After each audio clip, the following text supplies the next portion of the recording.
Hey guys, welcome to the study with Mayank. मैं हूं आपका मयंक। हम लोग यहां पर एनसीईआरटी हिस्ट्री क्लास 12 की पाठ्य पुस्तक भारतीय इतिहास के कुछ विषय भाग 1 कवर कर रहे हैं। आज आपका इसी क्रम में अध्याय पहला है। यहाँ पर हम लोग हड़प्पा सभ्यता, ईंटें, मनके तथा अस्थियां, इसका पार्ट 2 डिस्कस करेंगे। तो चलिए स्टार्ट करते हैं आज का वीडियो। देखते हैं मैं क्या क्या डिस्कस करना है। यहाँ पर पार्ट 1 में हम लोगों ने हड़प्पा सभ्यता का परिचय और उससे संबंधित कुछ महत्वपूर्ण तथ्यों को नोट डाउन कर लिया था।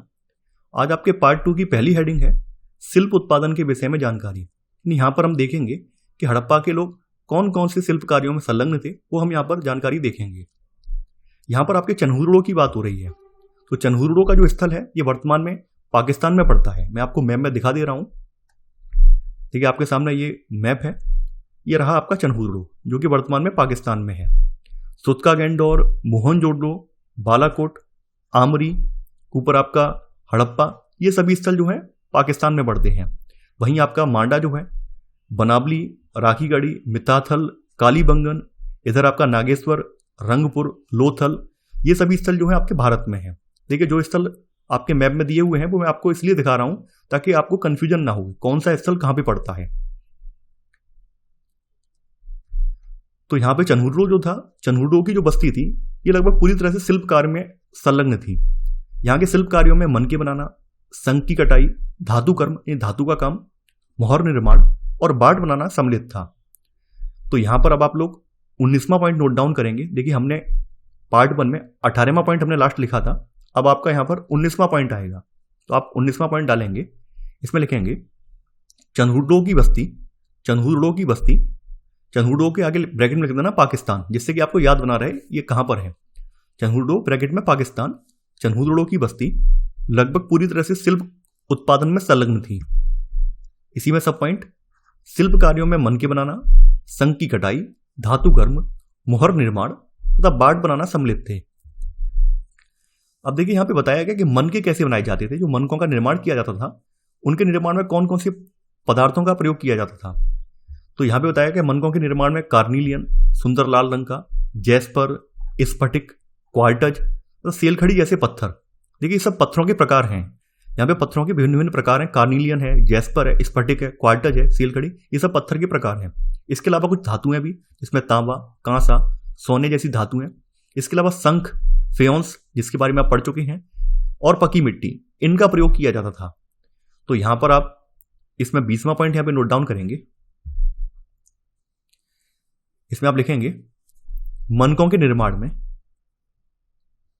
या फिर ऐसे लिख लेना, 20वां पॉइंट ऐसे लिखेंगे आप, कार्निलियन, जैस्पर, स्फटिक, क्वार्टज, कार्निलियन, जैस्पर, स्फटिक, क्वार्टज तथा सेलखड़ी जैसे पत्थर, सेमीकोलन, तांबा, कांसा तथा सोने जैसी धातुएं तथा शंख, फेयोंस और पकी मिट्टी, सभी का प्रयोग मनके बनाने में होता था। इसके अलावा कुछ मनकों की विशेषता यह भी थी, कुछ मनकों को जोड़कर बनाया जाता था। यानी दो भिन्न प्रकार के पत्थरों को जोड़कर भी कुछ मनके तैयार किए जाते थे। तो यहां लिखा हुआ है कुछ मनके 2 या उससे अधिक पत्थरों को आपस में जोड़कर बनाए जाते थे। इसके अलावा कुछ मनके जो है सोने को साथ में जोड़कर भी बनाए जाते थे। तो यहां पर आप इसमें सब पॉइंट लिख लेना, कुछ मनके 2 या उससे अधिक पत्थरों को आपस में जोड़कर बनाए जाते थे। और मनके जो है भिन्न आकार के होते थे, जैसे चक्राकार है, बेलनाकार है, गोलाकार है, ढोलाकार है तथा खंडित। यानी मन के कई आकार के होते थे। यानी इसी में अगला सब पॉइंट कि मन के कई आकार के होते थे। इतना ही केवल आप लिख लेना, या फिर आपने जो 20 का पहला सब पॉइंट लिखा है इसी में ही आगे लिख लेना, मन के कई आकार के होते थे। बस यही काफी है आपके संकेत के लिए। क्योंकि प्रश्न जब जब पूछे जाते हैं तो कई बार घुमाने के लिए पूछ लिया जाता है कि केवल मन के यहाँ पर गोलाकार बनाए जाते थे या केवल बेलनाकार बनाए जाते थे। तो आप कंफ्यूज नहीं होंगे, कई प्रकार में तो चक्राकार भी आ गया, बेलनाकार भी आ गया, गोलाकार भी आ गया। तो इसलिए यहां पर यह लिखना जरूरी है। अब देखिए, ये आपके सामने यहां पर दिया हुआ है इमेज। औजार है एक तरफ, ये औजार है, और ये आपके मनके की एक माला है।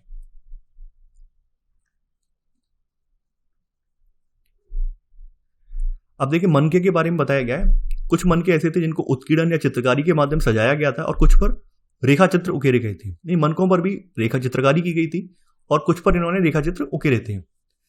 तो यहां पर अब आप लोग क्या करेंगे, 20 का सेकंड सब पॉइंट लिखेंगे इसमें कि मनकों को चित्रकारी के माध्यम से सजाया गया था और कुछ पर रेखा चित्र उकेरे गए थे। ये आपका 20 का सेकंड सब पॉइंट है। यहां पर आपने लिख लिया होगा 20 का ये सेकंड सब पॉइंट है। देखिए, आप में से कुछ लोगों को लग रहा होगा कि सर ये सारा लिखवाते जा रहे हैं। देखिए, लिखवाना मेरी मजबूरी है।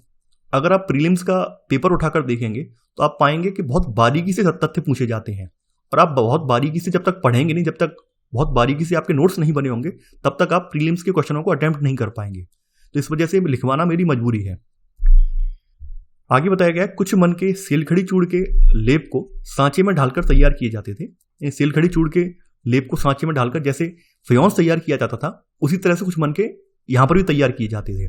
तो आपका यहां पर थर्ड सब पॉइंट है 20 का, कुछ मन के सेलखड़ी चूड़ के लेप को सांचे में ढालकर तैयार किए जाते थे। ये आपने थर्ड सब पॉइंट 20 का लिख लिया होगा। इसके अलावा मनके के बारे में कुछ चीजें और बताई गई हैं। पुरातत्वविदों द्वारा किए गए प्रयोगों ने यह दर्शाया है कि कार्निलियन का लाल रंग पीले रंग के कच्चे माल तथा उत्पादन के विभिन्न चरणों में मनकों को आग में पकाकर प्राप्त किया जाता था। यानी जो कार्निलियन पत्थर है जिसको लाल रंग का कहा गया है, वो वास्तव में लाल रंग का नहीं होता है, वो पीले रंग का होता है। कच्चे माल में वो पीले रंग का होता है, लेकिन चूंकि यहाँ के जो मनके होते थे वो आग में भी पकाए जाते थे, इस वजह से आग में पकाने की वजह से जो कार्निलियन पत्थर है उसका रंग लाल हो जाता था। आगे लिखेंगे इसी में, इसमें देखिए आगे, ये आपका 20 का चौथा सब पॉइंट है। कार्निलियन का लाल रंग उत्पादन के विभिन्न चरणों में मनकों को आग में पकाकर प्राप्त किया जाता था।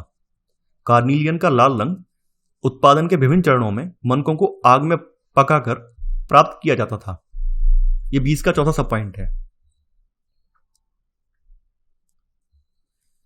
इसके अलावा यहां कुछ चीजें और बताई गई हैं। चन्हूदड़ो, लोथल और हाल ही में धौलावीरा से छेद करने के विशेष उपकरण भी मिले हैं। यानी मनकों में छेद करने वाले कुछ उपकरण भी यहां पे प्राप्त हुए हैं। तो यहां पर अब आप लोग क्या करेंगे, ये आपका 21वां पॉइंट यहां पे बना देंगे। चन्हूदड़ो, लोथल और हाल ही में धौलावीरा से छेद करने के विशेष, यानी छेद करने से मतलब मनकों में छेद करने के विशेष उपकरण भी मिले हैं, जिससे आपको पता चल जाएगा कि हाँ, बारीकी से काम यहां पर होता था। इसके अलावा नागेश्वर और बालाकोट का भी जिक्र आता है। देखिए, नागेश्वर और बालाकोट की जो बस्तियां थी, ये दोनों बस्तियां समुद्र तट के समीप स्थित थी और इन बस्तियों में संग से बनी वस्तुओं, जिनमें चूड़ियां, करछियां तथा पच्चीकारी की वस्तुएं ये सम्मिलित हैं। तो ये इनके निर्माण के विशिष्ट ये केंद्र थे। तो यहां पर मैं आपको दिखा देता हूं नागेश्वर और बालाकोट को, फिर से मैं दिखा देता हूं मैप पर। देखिए, ये रहा आपका बालाकोट और ये रहा आपका नागेश्वर। नागेश्वर जो है गुजरात में है, बालाकोट जो है पाकिस्तान में है। तो चलिए, तो यहां पर 22वां पॉइंट यहां पर आप लिखेंगे। इसमें आप लिखेंगे नागेश्वर ब्रैकेट में गुजरात तथा बालाकोट ब्रैकेट में पाकिस्तान। नागेश्वर तथा बालाकोट की बस्तियां समुद्र तट के समीप स्थित हैं। समुद्र तट के समीप स्थित हैं। इसी में सब पॉइंट, ये संघ से बनी वस्तुओं, जिनमें चूड़ियां, करछियां तथा पच्चीकारी आप जानते होंगे, यानी जब विभिन्न पत्थरों को या विभिन्न प्रकार के जो सामग्री होती है उसको जोड़कर कोई शिल्प, कोई मतलब फलक तैयार किया जाता है, उसको पच्चीकारी बोलते हैं। आपने ताजमहल में पच्चीकारी शब्द सुना होगा। पत्थर के भीतर जो पत्थर डालने की जो कला है वो पच्चीकारी का ही एक एग्जाम्पल है। मैंने आपको और सरल करने के लिए बताया, पच्चीकारी का मतलब वही होता है। यानी कि एक किसी फलक को सजाने के लिए विभिन्न रंग के जो पत्थर आप इस्तेमाल करते हैं पच्चीकारी के अंतर्गत ही आ जाते हैं।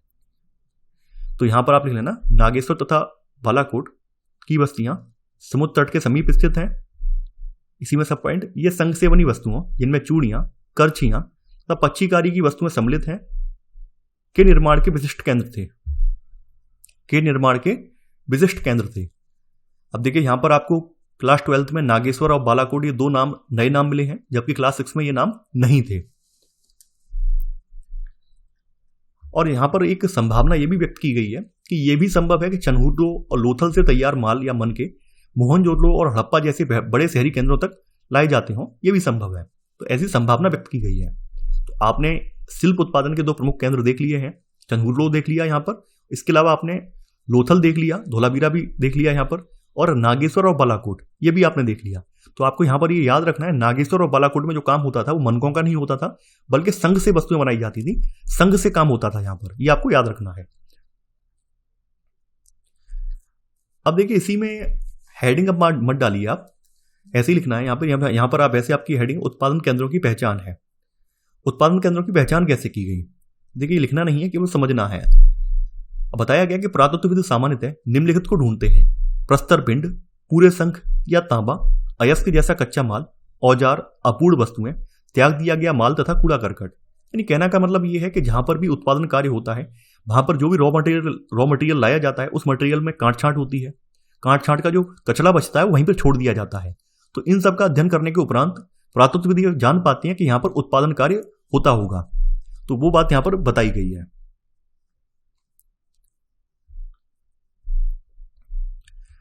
अब देखिए यहां बोला गया है, छोटे विशिष्ट केंद्रों के अतिरिक्त मोहनजोदड़ो तथा हड़प्पा जैसे बड़े शहरों में भी शिल्प उत्पादन का कार्य किया जाता था। ऐसा नहीं है कि छोटे उत्पादन केंद्र ही थे, बड़े जो शहर थे उनमें भी शिल्प का उत्पादन किया जाता था। यह भी यहां पर आपके लिए एक पॉइंट है। तो आपका 23वां पॉइंट यहां पर आप नोट डाउन करेंगे, इसमें लिखेंगे छोटे विशिष्ट केंद्रों के अतिरिक्त मोहनजोदड़ो तथा हड़प्पा जैसे बड़े शहरों में भी शिल्प उत्पादन का कार्य किया जाता था। यह आपका 23वां पॉइंट है। अब देखिए यहां तक आपका नोट डाउन कर लिया है। अब आपकी अगली हेडिंग है इसमें माल प्राप्त करने संबंधी नीतियां। ये लोग माल कैसे प्राप्त करते थे, बताया गया कि बैलगाड़ियों के मिट्टी से बने खिलौनों के प्रतिरूप ये संकेत करते हैं कि यह सामान तथा लोगों के लिए स्थल मार्गों द्वारा परिवहन का एक महत्वपूर्ण साधन था। इसके अलावा सिंध और इसकी जो उपनदियां हैं तो इनके जरिए ये लोग नदी मार्गों और साथ ही तटीय मार्गों का भी ये प्रयोग करते थे। इस तटीय मार्ग का मतलब क्या है, जो समुद्र तट के आसपास के जो मार्ग थे उनका भी ये प्रयोग करते थे। यानी माल के लिए एक तो यहाँ पे बैलगाड़ी चलती थी, क्योंकि बैलगाड़ी के प्रतिरूप जैसे खिलौने मिले हैं उनसे अनुमान लगाया गया है कि ये लोग बैलगाड़ी का प्रयोग करते थे। तो यहां पर अब आप लोग 24वां पॉइंट यहां पर नोट डाउन करेंगे। इसमें आप लिखेंगे बैलगाड़ियों के मिट्टी से बने खिलौनों के प्रतिरूप संकेत करते हैं कि यह सामान तथा लोगों के लिए स्थल मार्गों द्वारा परिवहन का एक महत्वपूर्ण साधन था। यानी यहां पर स्थल परिवहन में बैलगाड़ियां यहां पर चला करती थी। इसी में सब पॉइंट नदी मार्गों और साथ ही तटीय मार्गों का भी प्रयोग किया जाता था। यह आपका 24 का सब पॉइंट हो जाएगा। आगे बढ़ते हैं। आगे यहां बताया गया है कि हड़प्पावासी शिल्प उत्पादन के लिए कच्चा माल प्राप्त करने के लिए कई तरीके अपनाते थे। जैसे इन्होंने नागेश्वर और बालाकोट में जहां शंख आसानी से उपलब्ध था बस्तियां स्थापित की थी। ठीक है, शंख का उत्पादन जो है समुद्र में रहने वाला एक कीड़ा करता है, इसी वजह से इन्होंने अपनी बस्तियां समुद्र के किनारे स्थापित की थी। ऐसे ही कुछ अन्य पर्यस्थल और भी थे। सुदूर अफगानिस्तान में सोर्तुगई, जो अत्यंत कीमती माने जाने वाली नीले रंग के पत्थर लाजवर्द मणि के सबसे अच्छे स्रोत के निकट स्थित था। लोथल, जो कार्निलियन जो है गुजरात में भरौच से प्राप्त होता था। सेलखड़ी जो है दक्षिणी राजस्थान और उत्तरी गुजरात से, और धातु जो है राजस्थान से के स्रोतों के निकट स्थित था। यानी लोथल जो है कार्निलियन, सेलखड़ी और धातु के स्रोतों के निकट स्थित था। यहां पर कहने का मतलब ये है। तो यहां पर हम लोग 25वां पॉइंट यहां पे नोट डाउन करेंगे।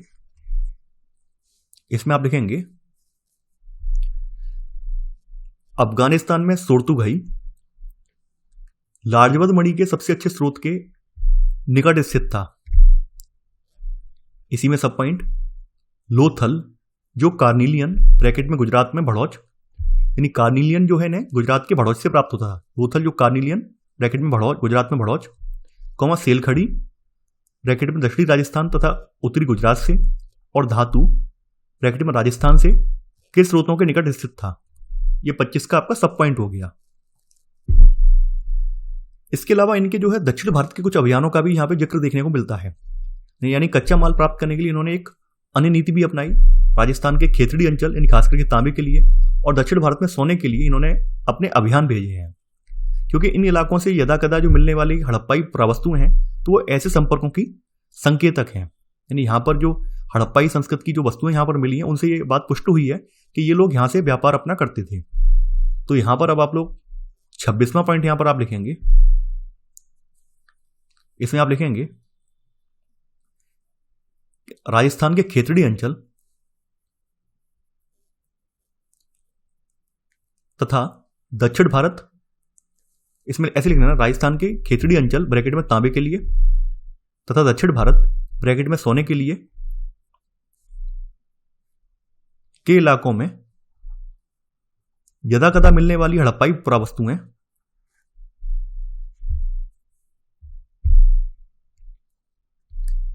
पुरावस्तुएं व्यापार संपर्कों की संकेतक हैं, यानी इन स्थानों से इनका व्यापार होता था, ऐसी संकेत यहां पर मिलने वाली जो पुरावस्तुएं वो देती हैं।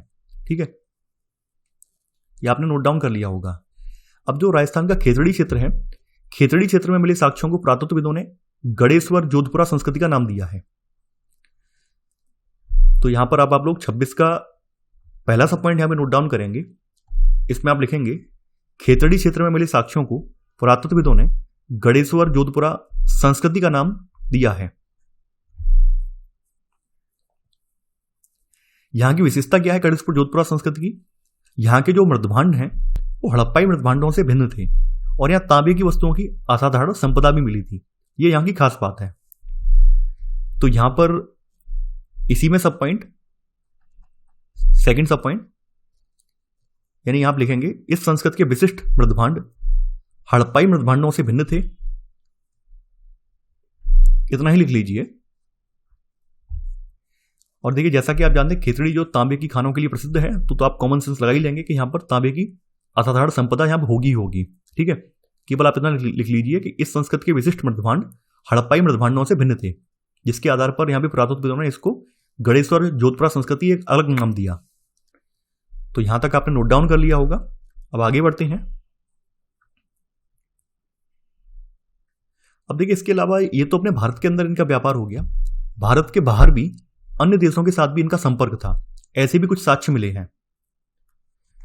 तो हड़प्पा सभ्यता था पश्चिम एशिया, इन सुदूर क्षेत्रों से संपर्क।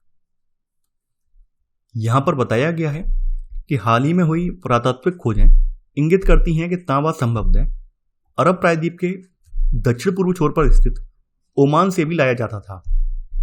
रासायनिक विश्लेषण दर्शाते हैं कि ओमानी तांबे और हड़प्पाई पुरावस्तुओं दोनों में निकल के अंश मिले हैं, जो दोनों के साझा उद्भव की ओर संकेत करते हैं। इसके अलावा एक संकेत और भी मिला है, एक विशिष्ट प्रकार का पात्र यहां पर मिला है जो कि हड़प्पाई पात्र है। एक बड़ा हड़प्पाई मर्तमान जिसके ऊपर काली मिट्टी की एक मोटी परत चढ़ाई गई थी, ये ओमानी स्थलों से मिला है। तो ये यहां पर ये बात और पुष्ट हो जाती है कि हड़प्पाई संस्कृति का ओमान के साथ भी व्यापार रहा होगा। तो देखिए मैं आपको दिखा देता हूं ओमान वाला रीजन, ये रहा आपका ओमान वाला रीजन। और जैसा कि आप देख पा रहे हैं सुतका गैंडोर तक तो हड़प्पाई संस्कृति का प्रभाव है, तो ऑब्वियस सी बात है ज्यादा दूरी नहीं है, इनका व्यापार आसानी से होता होगा। तो यहां पर अब आप लोग क्या करेंगे, 27वां पॉइंट यहां पे नोट डाउन करेंगे। इसमें लिखेंगे हाल ही में हुई पुरातात्विक खोजें इंगित करती हैं कि तांबा संभवतः अरब प्रायद्वीप के दक्षिण पूर्व छोर पर स्थित ओमान से भी लाया जाता था।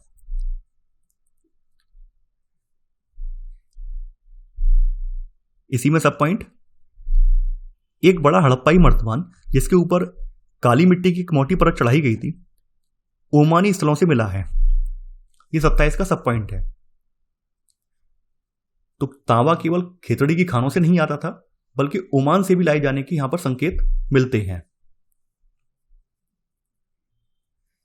इसके अलावा कुछ चीजें और बताई गई हैं। 30वीं सहस्राब्दी ईसा पूर्व में दिनांकित मेसोपोटामिया के लेखों में मगान, जो संभवतः ओमान के लिए प्रयुक्त नाम था, नामक क्षेत्र से तांबे के आगमन के संदर्भ में लिखा गया है।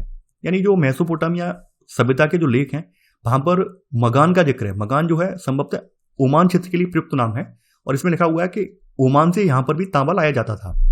और यहां पर भी एक इंटरेस्टिंग फैक्ट ये है कि मेसोपोटामिया के स्थलों से मिले तांबे में भी निकल के अंश हैं, जो कि इस बात को और ज्यादा मजबूत करते हैं कि हाँ ओमान में तांबे का उत्पादन होता था और ओमान से ही मेसोपोटामिया संस्कृति में और हड़प्पा संस्कृति में भी तांबा जाता था। इसके अलावा बताया गया कि लंबी दूरी के संपर्कों की ओर संकेत करने वाली अन्य पुरातत्विक खोजों में हड़प्पाई मोहरें, बाट, पासे और मनके शामिल हैं। इसके अलावा यहाँ पे और भी बताया गया, इस संदर्भ में यह भी देखना महत्वपूर्ण है कि मेसोपोटामिया के लेख दिलमुन, संभवतः बहरीन द्वीप, मगान तथा मेलुआ, संभवतः हड़प्पाई क्षेत्र के लिए प्रयुक्त शब्द नामक क्षेत्रों से संपर्क की जानकारी मिलती है। यानी मेसोपोटामिया संस्कृत की जो संपर्क था वो हड़प्पाई संस्कृत के साथ भी था, ऐसा यहाँ के लेख में यहाँ पर देखने को मिलता है। तो यहाँ पर हम लोग क्या करेंगे, 28वां पॉइंट यहाँ पर नोट डाउन करेंगे। इसमें लिखेंगे मेसोपोटामिया के लेख दिलमुन, मगान तथा मेलुआ, संभवतः हड़प्पाई क्षेत्र के लिए प्रयुक्त शब्द नामक क्षेत्रों से संपर्क की जानकारी मिलती है। यानी कहने का मतलब यह हड़प्पाई संस्कृति का मेसोपोटामियाई संस्कृति के साथ संपर्क था। इसी में लिखा गया है, यह लेख मेलुआ से प्राप्त निम्नलिखित उत्पादों का उल्लेख करते हैं: कार्निलियन, लाजवंत मणि, तांबा, सोना और विविध प्रकार की लकड़ियां। इनका व्यापार होता था। मेसोपोटामिया और हड़प्पा संस्कृति के बीच जो यहाँ पर वस्तुएं लिखी हैं, इनके बीच में उत्पादों का व्यापार होता था। तो इसी में सब पॉइंट आप लिखेंगे कि यह लेख मेलुआ से प्राप्त निम्नलिखित उत्पादों का उल्लेख करते हैं: कार्निलियन, लाजवंत मणि, तांबा, सोना तथा विविध प्रकार की लकड़ियां।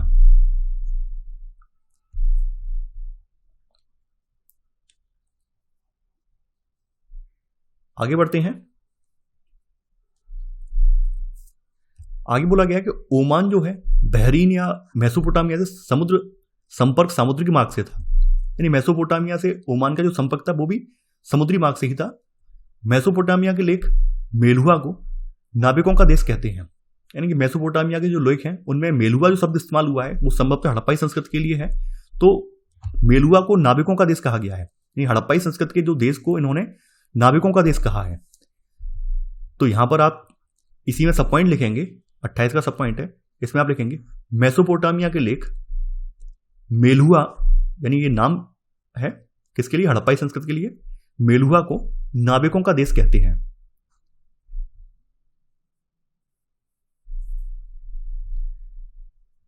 अब देखिए इसके अलावा यहां पर जो मोहर वगैरह मिली हैं उन मोहरों पर जहाजों का और नावों का चित्रांकन भी पाते हैं। ये जानकारी भी यहां से उपलब्ध होती है। तो यहां तक हमने चीजें समझ ली हैं, नोट डाउन भी कर ली हैं। अब देखिए अगली आपकी हेडिंग है मोहरें। इसमें आएगी मोहरें, लिपि तथा बाट। यानी इनकी मोहर कैसी थी, लिपि कैसी थी, और ये बाट वगैरह नापतोल के लिए जो बाट इस्तेमाल करते थे वो कैसे थे, उनके बारे में हम देखेंगे। तो आप मोहर के बारे में जानते हैं कि यहां पर भी आज जैसे आप फ्लिपकार्ट, अमेजोन से डिलीवरी मंगाते हैं, उसमें आपका पार्सल जो होता है उस पार्सल पे सील लगी हुई होती है।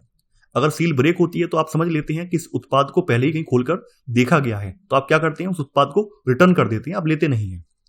तो सोचिए वही पद्धति आज से लगभग 4500 साल पहले हड़प्पा संस्कृति के लोग भी अपनाते थे। यानी जब ये अपना माल एक स्थान से दूसरे स्थान पर भेजते थे तो अपने माल पर एक मोहर लगा देते, यानी सील लगा देते, सील बंद कर देते थे, ताकि अगर वो मोहर टूटी हो तो समझ जाते थे कि उस उत्पाद के साथ छेड़छाड़ की गई है। तो यहां पर बताया गया कि मोहरों और मुद्रांकनों का प्रयोग लंबी दूरी के संपर्कों को सुविधाजनक बनाने के लिए होता था। जैसे लिखा गया है, कल्पना कीजिए सामान से भरा एक थैला एक स्थान से दूसरे स्थान पर भेजा गया, उसका मुख रस्सी से बांधा गया और गांठ पर थोड़ी गीली मिट्टी जमा कर एक या अधिक मोहरों से दबाया गया, जिससे मिट्टी पर मोहरों की छाप पड़ गई। कुछ ऐसी रोपड़ से मिला एक मुद्रांकन है जिसमें मोहर की छाप आपको देखने को मिलेगी। ठीक है, तो यहां पर इसमें आप नोट डाउन करेंगे, ये आपका 29वां पॉइंट आएगा। इसमें आप लिखेंगे मोहरों और मुद्रांकनों का प्रयोग लंबी दूरी के संपर्कों को सुविधाजनक बनाने के लिए होता था।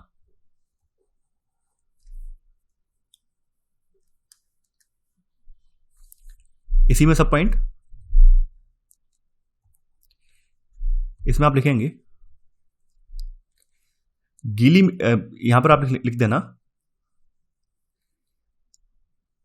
सामान पर गीली मिट्टी जमा कर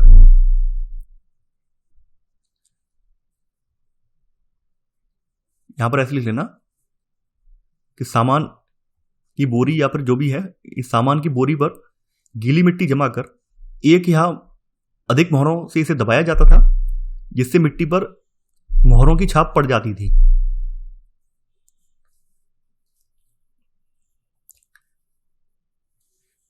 सामान पर गीली मिट्टी जमा कर एक या अधिक मोहरों से इसे दबाया जाता था, जिससे मिट्टी पर मोहरों की छाप पड़ जाती थी। तो ऐसे करके यहां पर ये मोहर का इस्तेमाल करते थे। इसी में सब पॉइंट आप 29 का सेकंड सब पॉइंट, इसमें आप लिख लेना, रोपड़ से एक मुद्रांकन मिला है। रोपड़ से इसी तरह का एक मुद्रांकन प्राप्त हुआ है। ऐसे करके आप लिख लेना, ठीक है। अब आगे है हड़प्पाई लिपि, जो कि एक रहस्यमय लिपि है। इसको रहस्यमय लिपि क्यों कहा गया है? क्योंकि यह लिपि आज दिन तक पढ़ी नहीं जा सकी है, इसलिए इसको रहस्यमय लिपि कहा है। सामान्यतः हड़प्पाई मोहरों पर एक पंक्ति में कुछ लिखा है जो संभवतः मालिक के नाम व पदवी को दर्शाता है। हालांकि यह कन्फर्म नहीं है, विद्वानों ने सिर्फ कयास लगाया है। विद्वानों ने यह सुझाव भी दिया है कि इन पर बना चित्र, यानी मोहरों पर जो आमतौर पर जानवरों के चित्र उकेरे गए हैं, तो यह अनपढ़ लोगों को सांकेतिक रूप से इसका अर्थ बताता था। ये विद्वान ऐसा मानते हैं कि जो यहाँ की मोहर वगैरह मिली हैं, उन मोहरों पर जो सांकेतिक चिन्ह हैं या फिर जानवरों के चित्र उकेरे गए हैं, वो अनपढ़ लोगों को संकेत देने के लिए उकेरे गए हैं, ऐसा इनका मानना है। अधिकांश यहाँ के जो अभिलेख हैं वो संक्षिप्त हैं। सबसे लंबे अभिलेख में लगभग 26 चिन्ह देखने को मिलते हैं, और इनकी लिपि तो आज दिन तक पढ़ी नहीं जा सकी है। निश्चित रूप से इनकी जो लिपि है वो वर्णमाली नहीं है। हम लोगों ने जैसे वर्णमाला पढ़ी है, हमारी जो लिपि है, देवनागरी लिपि जो है वो वर्णमाला आधारित है, जबकि इनकी लिपि जो है चिन्हों पर आधारित है, ये पिक्टोग्राफ पर आधारित है। इनकी लिपि में चिन्हों की संख्या कहीं अधिक है और ये चिन्हों पर आधारित है।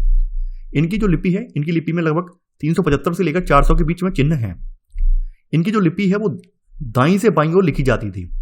देखिए, अमूमन हमारी जो देवनागरी लिपि है वो बाईं से दाईं ओर, लेफ्ट से लेकर राइट तक लिखी जाती है। यहीं से तो लिखना स्टार्ट करते हैं हम लोग और यहाँ तक लिखते जाते हैं, जबकि इनकी लिपि कहाँ से स्टार्ट होती है? राइट से स्टार्ट होती है और ये लेफ्ट की ओर आती है। अब देखिए, आप लोग सोचेंगे इनकी लिपि के बारे में विद्वानों ने कैसे बताया कि ये दाईं से बाईं ओर लिखी जाती है। तो इनके बारे में ऐसे पता चला, जैसे इनकी जो मोहर वगैरह हैं, उन मोहरों पर जो लिखावट है, यहाँ पर जो चिन्ह है उनका आकार बिल्कुल अच्छा खासा है, लेकिन जैसे जैसे चिन्ह आगे बढ़ते गए उनका आकार कम होता गया है। तो इसमें विद्वानों ने ऐसा अनुमान लगाया है कि जब यहाँ पर जगह कम बची होगी तो इन लोगों ने छोटे चिन्ह बनाए हैं। इससे ये बात निकल कर आती है कि इनकी लिपि जो थी दाईं से बाईं ओर लिखी जाती थी। तो इस आधार पर यह अनुमान लगाया गया है। तो यहाँ पर हम लोगों ने कई सारी चीजें डिस्कस कर ली हैं, हम नोट डाउन भी करेंगे। तो यहाँ पर आप 30वां पॉइंट यहाँ पर लिखेंगे, हड़प्पा के अधिकांश अभिलेख संक्षिप्त हैं। हड़प्पा के अधिकांश अभिलेख संक्षिप्त हैं। सबसे लंबे अभिलेख में लगभग 26 चिन्ह हैं।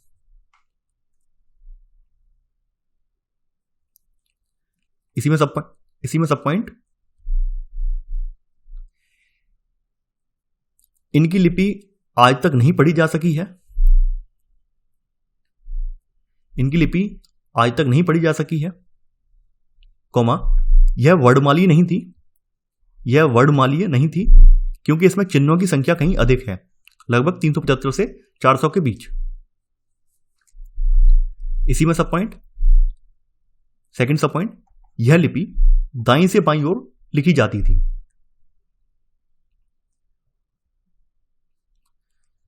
आगे बताया गया है, अब हम उन विभिन्न प्रकार की वस्तुओं को देखते हैं जिन पर लिखावट मिली है। मोहरें, तांबे के औजार, मर्तमानों के अम्बट, इन मर्तमानों के जो ऊपर वाले हिस्से उन पर तांबे तथा मिट्टी की लघु पट्टिकाएं, आभूषण, अस्थि छड़ें और यहां तक कि एक प्राचीन सूचना पट, जिन पर हमें लिखावट देखने को मिलती है। तो यहां पर अब आप लोग क्या करेंगे, थर्ड सब पॉइंट नोट डाउन करेंगे 30 में। इसमें लिखेंगे वस्तुएं जिन पर लिखावट मिली है, इसमें डैश लगाकर, मोहरें, तांबे के औजार, मर्तबानों के अम्बट, तांबे तथा मिट्टी की लघु पट्टिकाएं। देखिए, यहां पर भी मिट्टी की लघु पट्टिकाएं मिली हैं। जैसे मेसोपोटामिया सभ्यता में मिट्टी की लघु पट्टिकाओं का चलन था, वैसे ही यहां पर भी था। आभूषण, अस्थि छड़ें और एक प्राचीन सूचना पट, तो इन जगहों पर लिखावट मिली है। अब इनके बाटों की बात करते हैं, यानी ये नापने तोलने के लिए जो बाट इस्तेमाल होते थे वो कैसे होते थे। विनिमय बाटों की एक सूक्ष्म या परिशुद्ध प्रणाली द्वारा नियंत्रित थे। ये बाट सामान्यतः चर्ट नामक पत्थर से बनाए जाते थे। कई बार पूछा गया है कि इनके बाट कैसे बनाए जाते थे। इनके बाट चर्ट नामक पत्थर से बनाए जाते थे और ये आमतौर पर ये किसी भी तरह के निशान से रहित घनाकार, जैसे आपका पासा होता है, लूडो खेलते हैं, उसी तरह के बाट होते थे। इन बाटों के निचले मानदंड द्विआधारी, यानी 1, 2, 4, 8, 16, 32, तो जबकि ऊपरी मानदंड जो थे वो दशमलव प्रणाली का अनुसरण करते थे। तो यहां पर इसमें आप लिखेंगे, यहां पर 31वां पॉइंट अब आपका आएगा, हड़प्पाई बाट सामान्यतः चर्ट नामक पत्थर से बनाए जाते थे और आमतौर पर ये किसी भी तरह के निशान से रहित, यानी इन पर किसी प्रकार का निशान नहीं होता था और आमतौर पर ये किसी भी तरह के निशान से रहित घनाकार होते थे। देखिए मैं बाट आपको दिखा देता हूं, इनका बाट 1.2 ऊपर दिया हुआ है शायद बाट इनका, नहीं यहां पर नहीं है, ऊपर होगा बाट।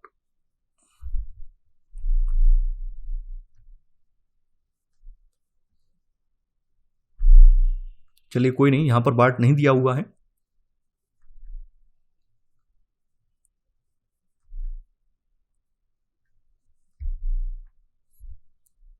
तो यहां पर हम लोग नोट डाउन कर लेते हैं, 31वां पॉइंट आपने लिख लिया होगा।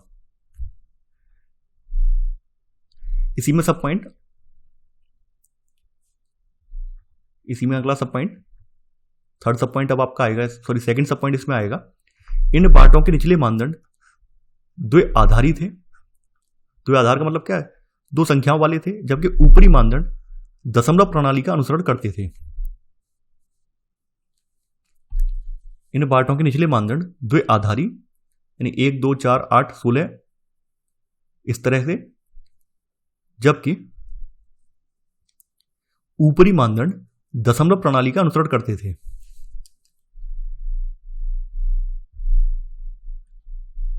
इसी में अगला सब पॉइंट, थर्ड सब पॉइंट, धातु से बने तराजू के पलड़े भी यहां पर मिले हैं। यह आपका इनके बाट के संदर्भ में हो गया। अब आपकी अगली हेडिंग है प्राचीन सत्ता। अब देखिए, जैसा कि मैंने आपको चैप्टर के स्टार्टिंग में डिस्कस किया था, कई विद्वान ऐसा मानते हैं जो हड़प्पा से मूर्ति मिली है या तो ये यहाँ के शासक की है, कुछ लोग मानते हैं कि पुजारी की है। तो इस तरह के तमाम मत हैं। इसके अलावा कुछ लोग ये भी मानते हैं कि हड़प्पा में पूरी एक केंद्रीय सत्ता थी, यानी पूरी हड़प्पा संस्कृति में जितने भी हड़प्पा के केंद्र थे उन सब में एक केंद्रीय सत्ता थी, जिसकी वजह से वहां के निर्माण कार्य में, वहां पर जो वस्तुएं मिली हैं जैसे बाट, मोहर वगैरह या फिर ईंट वगैरह मिली हैं, उन सब में एक रूपता देखने को मिलती है। तो वही बात यहाँ पे बताई गई है, हड़प्पाई पुरावस्तु में असाधारण एक रूपता को ही लें, जैसा कि मृदभांडों, मोहरों, बाटों और ईंटों से स्पष्ट है। महत्वपूर्ण बात यहाँ पर यह भी है कि ईंटें जिनका उत्पादन स्पष्ट रूप से किसी एक केंद्र पर नहीं होता था, जम्मू से लेकर गुजरात तक पूरे क्षेत्र में एक समान अनुपात की थी। हमने यह भी देखा है कि अलग अलग कारणों से बस्तियां विशेष स्थानों पर आवश्यकता अनुसार स्थापित की गई थी। इसके अतिरिक्त ईंटें बनाने और विशाल दीवारों तथा चबूतरों के निर्माण के लिए श्रम संगठित किया गया था, यानी संगठित श्रम किया गया, किसी एक ने श्रम नहीं किया था बल्कि मिलजुल कर श्रम किया गया था। और श्रम संगठित होने का मतलब यह है कि यहाँ पर किसी राजा की सत्ता रही होगी जिसके आदेश पर इस तरह का श्रम कार्य हुआ होगा। ऐसे यहाँ पर संकेत यहाँ पर देखने को मिलते हैं। तो यहाँ पर आप लोग हेडिंग आपने डाली होगी प्राचीन सत्ता। तो यहां पर अब आप लोग क्या करेंगे, इसी में देखिए नोट लगा दीजिए, इसमें आप नोट लगा देंगे। नोट लगा के यहां पर आप लिख लीजिए हड़प्पाई ईंटें जिनका उत्पादन स्पष्ट रूप से किसी एक केंद्र पर नहीं होता था, किसी एक केंद्र पर नहीं होता था, जम्मू से गुजरात तक पूरे क्षेत्र में समान अनुपात की थी। इसी में सब पॉइंट, ईंटें बनाने और विशाल दीवारों तथा चबूतरों के निर्माण के लिए श्रम संगठित किया गया था। तो नोट से चीजें स्पष्ट हो जाएंगी कि यहां पर जो भी संरचनाएं बनाई गई हैं उनमें भी एक रूपता है।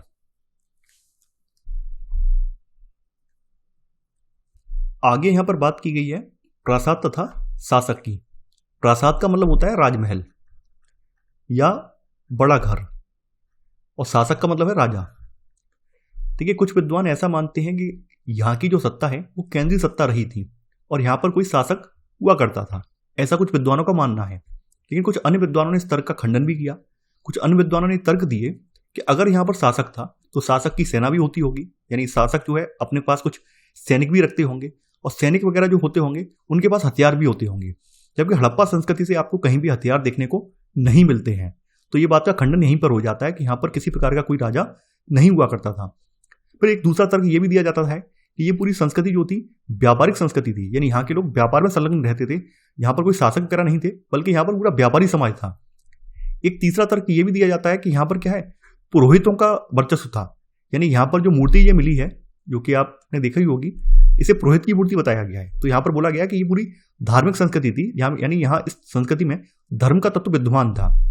हालांकि किसी भी निष्कर्ष पर यहाँ पर पहुंचा नहीं जा सकता है, कोई भी निष्कर्ष यहाँ पे कन्फर्म नहीं है, सबने अपने अपने अनुमान यहाँ पर लगाए हैं। तो वही बात यहाँ पर बोली गई है। सत्ता के केंद्र अथवा सत्ताधारी लोगों के विषय में पुरातात्विक विवरण हमें कोई त्वरित उत्तर नहीं देते हैं।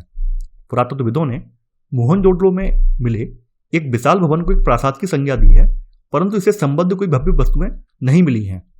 यानी एक यहाँ पर एक बड़ा सा भवन मिला है, उसे पुरातत्वविदों ने ये बोला है प्रासाद है। लेकिन प्रासाद है तो इसके लिए कुछ अन्य विद्वानों ने प्रश्न भी उठाए हैं। उन्होंने प्रश्न उठाया है कि यहाँ पर कोई भव्य वस्तुएं हैं नहीं, तो आप इसे कैसे प्रासाद कह सकते हैं। एक पत्थर की मूर्ति को पुरोहित राजा की संज्ञा दी गई है, जो कि मोहनजोदड़ो से प्राप्त हुई थी।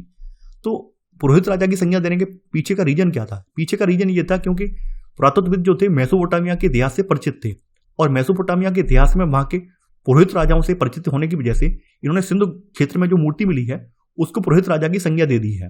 क्योंकि मेसोपोटामिया के कल्चर में पुरोहित राजा देखने को मिलते हैं, वहां की जो अभिलेख हैं उनमें भी उसका जिक्र है।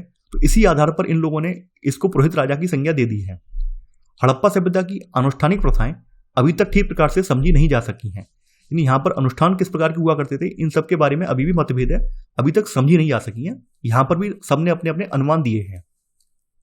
तो देखिए यहाँ पर आपको ध्यान क्या रखना है, अगर आप यूपीएससी या स्टेट पीसीएस की तैयारी कर रहे हैं तो आप किसी एक निष्कर्ष पर बिल्कुल एग्जैक्ट नहीं पहुंचेंगे। आप संभवतः लगाएंगे वर्ड कि अनुमान ऐसा लगाया गया है, संभवतः ये हुआ है, इस तरह के शब्दों का प्रयोग करेंगे। आप ये नहीं कहेंगे कि बिल्कुल कन्फर्म है, तो कन्फर्म तो कोई चीज हुई नहीं है यहाँ इसके बारे में। तो यहाँ पर सबने कयास लगाए हैं, उनमें से कुछ लोगों ने कुछ चीजें मानी है, कुछ ने अलग माना है, तो वो सब बातें आपको बतानी पड़ेंगी। कुछ पुरातत्वविद इस मत के हैं कि हड़प्पाई समाज में शासक नहीं थे तथा सभी की सामाजिक स्थिति समान थी। दूसरे पुरातत्वविद यह मानते हैं कि यहाँ कोई एक नहीं बल्कि कई शासक थे। जैसे मोहनजोदड़ो, हड़प्पा आदि को अपने अपने अलग राजा होते थे। कुछ और तर्क ये देते हैं कि ये पूरा हड़प्पाई संस्कृति वाला जो हिस्सा है पूरा एक ही राज्य था, और ये सब जो स्थान आप देख रहे हैं इसी राज्य के भाग हैं। तो सबके अपने अपने तर्क हैं। अभी तक की स्थिति में अंतिम परिकल्पना सबसे युक्तियुक्त संगत प्रतीत होती है। अंतिम परिकल्पना का मतलब क्या है कि यहां पर कुछ भी कन्फर्म नहीं है। तो यहां पर अब आप लोग कैसे लिखेंगे, इसमें आप 32वां पॉइंट करके लिखेंगे। पुरातत्वविदों ने मोहनजोदड़ो में मिले एक विशाल भवन को एक प्रासाद की संज्ञा दी है, परंतु इससे संबद्ध कोई भव्य वस्तुएं नहीं मिली हैं। इसी में सब पॉइंट, एक पत्थर की मूर्ति को पुरोहित राजा की संज्ञा दी गई थी। ये आपका 32 का पहला सब पॉइंट है। 32 का सेकंड सब पॉइंट, हड़प्पा सभ्यता की अनुष्ठानिक प्रथाएं अभी तक ठीक प्रकार से समझी नहीं जा सकी हैं।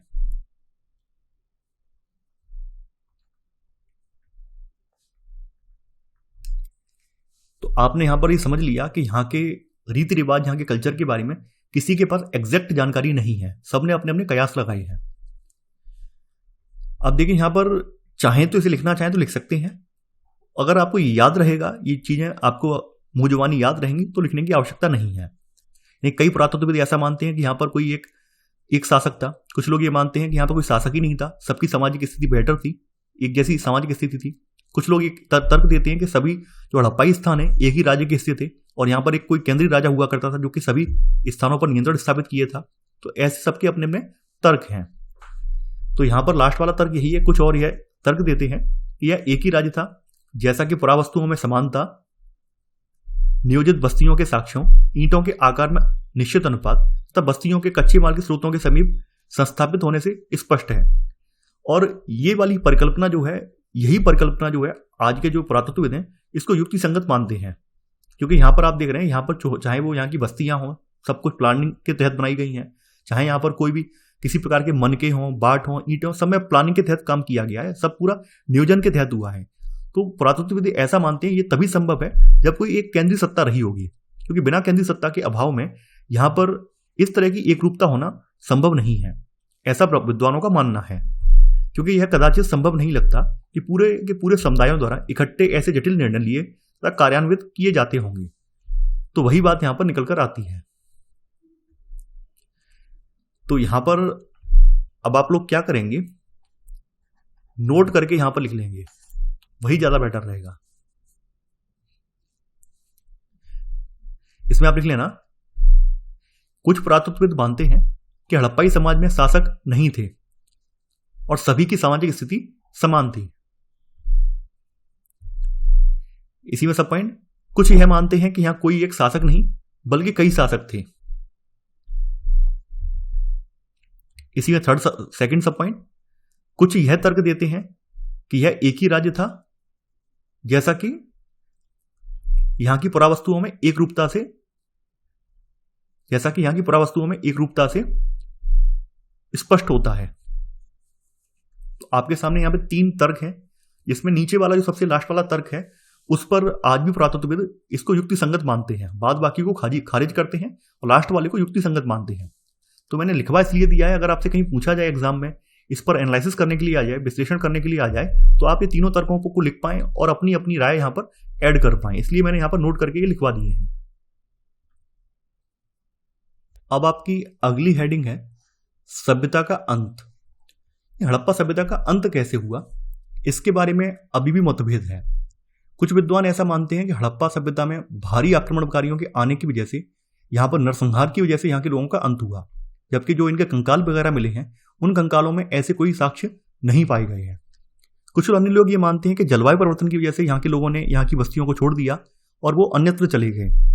कुछ अन्य लोगों का मानना ये है कि यहाँ पर कोई केंद्रीय सत्ता जो रहा करती थी, वो केंद्रीय सत्ता के विघटन हो जाने के पश्चात यहाँ पर नियंत्रण समाप्त हो गया और लोग यहाँ से बाहर चले गए। कुछ अन्य विद्वान ये भी मानते हैं कि यहाँ पर महामारी के प्रभाव की वजह से यहाँ पर लोग मारे गए और कुछ जो बचे हुए लोग थे वो शहरों को छोड़कर गांव की ओर चले गए। तो सबके अपने अपने तर्क हैं, हालांकि किसी भी एक निष्कर्ष पर पहुंचना कन्फर्म नहीं है। तो यहाँ पर वही सब चीजें बताई गई हैं। ऐसे साक्ष्य मिले हैं जिनके अनुसार लगभग 1800 ईसा पूर्व तक चोलिस्तान जैसे क्षेत्रों में अधिकांश विकसित हड़प्पा स्थलों को त्याग दिया गया था। ऐसे साक्ष्य आपको देखने को मिलते हैं। इसके साथ ही जो आपके नए स्थल हैं, गुजरात, हरियाणा और पश्चिमी यूपी की नई बस्तियों में आबादी बढ़ने लगी, यानी जो उत्तर हड़प्पा जो अवस्था आई उसमें जो नए स्थल फिर से पनपे, उन स्थलों में आबादी बढ़ने लगी है और प्राचीन हड़प्पा स्थलों से आबादी घटने लगी है।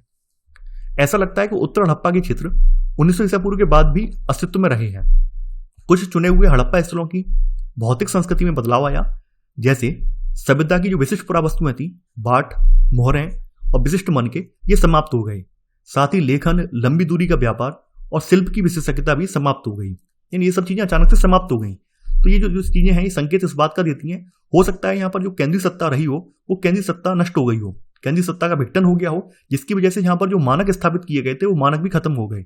तो यही कारण था कि यहाँ पर आपको बाद के समय में बाट, मोहरें, मनके ये देखने को नहीं मिलते हैं। तो यहाँ पर हम लोग क्या करेंगे, जो चीजें बताई गई उनको नोट डाउन करते जाएंगे।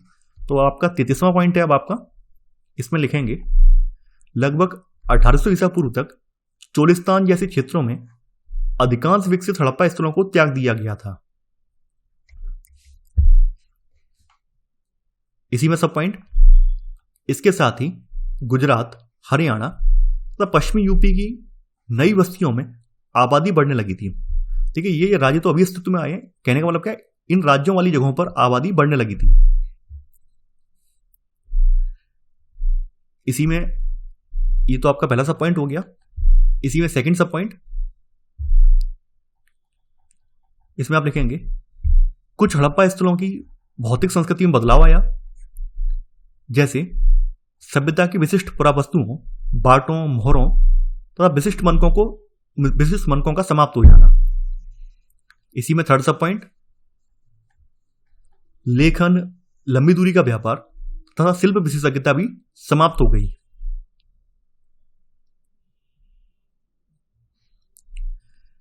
आगे बताया गया है कुल मिलाकर पुरावस्तुएं तथा बस्तियां इन संस्कृतियों में ग्रामीण जीवन शैली की ओर संकेत करती हैं। यानी बाद के समय में जो उत्तर हड़प्पा संस्कृति आई है उसमें जो कुछ भी वस्तुएं मिली हैं वो ग्रामीण जीवन शैली की ओर संकेत करती हैं। इन संस्कृतियों को उत्तर हड़प्पा अथवा अनुवर्ती संस्कृतियां कहा गया। तो यहां पर अब आप लोग क्या करेंगे, चौथा सब पॉइंट यहां पे नोट डाउन करेंगे और आप लिखेंगे कुल मिलाकर पुरावस्तुएं तथा बस्तियां इन संस्कृतियों में ग्रामीण जीवन शैली की ओर संकेत करती हैं। इन संस्कृतियों को उत्तर हड़प्पा अथवा अनुवर्ती संस्कृतियां कहा गया। यह आपका चौथा सब पॉइंट है। अब देखिए, इसके बारे में सब विद्वानों ने अपने तर्क दिए हैं। मैंने भी अपना एक राय जो थी हड़प्पा सभ्यता के विघटन के लेकर, वो मैंने राय अपनी कोरोना के दौरान तैयार की थी। और देखिए, मैं अपने जो विचार हैं वो विचार आपके सामने रख रहा हूं। हो सकता है आप उससे सहमत हो या ना हो, वो अलग बात है। आपने देखा होगा कोरोना के टाइम में कोरोना ने सबसे ज्यादा किसे प्रभावित किया था? कोरोना ने सबसे ज्यादा शहरों को प्रभावित किया था। शहरों में जो रहने वाले लोग थे वो सबसे ज्यादा प्रभावित हुए थे। और आपने ये भी देखा होगा कि शहरों से फिर ग्रामीण परिवेश की ओर पलायन हुआ था, यानी शहरों से लोग भाग भाग कर अपने जो पैतृक निवास थे उनकी ओर भागे थे कोरोना से बचने के लिए। तो मेरा मानना यही है कि यहां पर भी हड़प्पा संस्कृति में भी कुछ ऐसा हुआ होगा, कोई महामारी फैली होगी और उस महामारी ने पूरे के पूरे शहरों को चपेट में ले लिया होगा। लोगों ने बचने के लिए, यानी जो लोग मर गए वो तो मर गए, जो बचे कुचे लोग थे वो ग्रामीण इलाकों की ओर अग्रसर हो गए, ग्रामीण इलाकों की ओर चले गए। यही कारण है कि हमें हड़प्पा संस्कृति के बाद ग्रामीण संस्कृति देखने को मिलती है। तो ये मेरी राय है, आप इससे सहमत हो या ना हो ये अलग बात है। अब वही बात आ जाती है कि ये परिवर्तन कैसे हुए। इस विषय में कई व्याख्याएं दी गई हैं। इनमें जलवायु परिवर्तन, वनों की कटाई, अत्यधिक बाढ़, नदियों का सूख जाना या फिर मार्ग बदल लेना या फिर भूमि का अत्यधिक उपयोग सम्मिलित है। इनमें से कुछ कारण कुछ बस्तियों के संदर्भ में तो सही हो सकते हैं, लेकिन पूरी सभ्यता के पतन की व्याख्या ये नहीं करते हैं। यानी यहाँ पर जो कारण दिए गए हैं ये कुछ बस्तियों के संदर्भ में, कुछ बस्तियों को मतलब जो कि आपके पाकिस्तान में, वर्तमान पाकिस्तान में जो बस्तियां हैं उनके संदर्भ में तो सही हो सकती हैं, लेकिन जो आपके भारत में भी कुछ ऐसी बस्तियां हैं जो कि उपजाऊ क्षेत्रों में, उनके संदर्भ में ये सटीक नहीं बैठते हैं। कहने का मतलब यहां पर ये है, ऐसा लगता है कि एक सुदृढ़ एकीकरण के तत्व संभवतः हड़प्पाई राज्य का अंत हो गया था। यानी यहां पर वही बात निकल कर आ रही है कि यहां पर कोई एकीकरण का जो तत्व था, यानी कोई केंद्रीय सत्ता थी, वो सत्ता जब नहीं रही होगी उसके बाद ये स्थिति क्रिएट हुई होगी। यानी कि ऐसा लगता है कि एक सुदृढ़ एकीकरण के तत्व संभवतः हड़प्पाई राज्य का अंत हो गया था।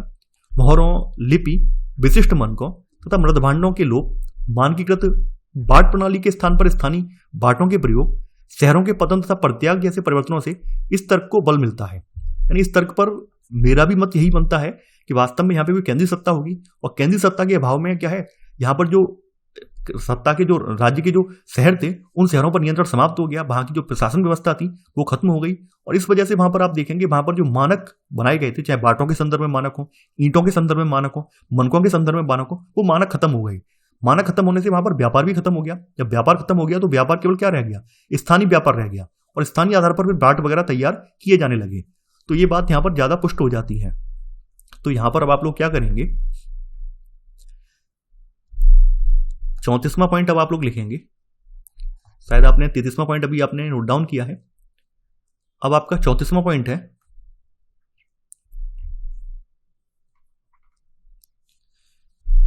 इसमें आप लिखेंगे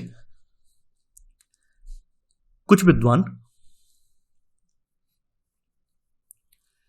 हड़प्पा सभ्यता के पतन का कारण जलवायु परिवर्तन, वनों की कटाई, अत्यधिक बाढ़, नदियों का सूख जाना या मार्ग बदल लेना। इसमें ऐसे लिखना, कुछ विद्वान हड़प्पा के पतन का कारण जलवायु परिवर्तन, वनों की कटाई, अत्यधिक बाढ़, नदियों का सूख जाना या मार्ग बदल लेना तथा भूमि का अत्यधिक उपयोग मानते हैं।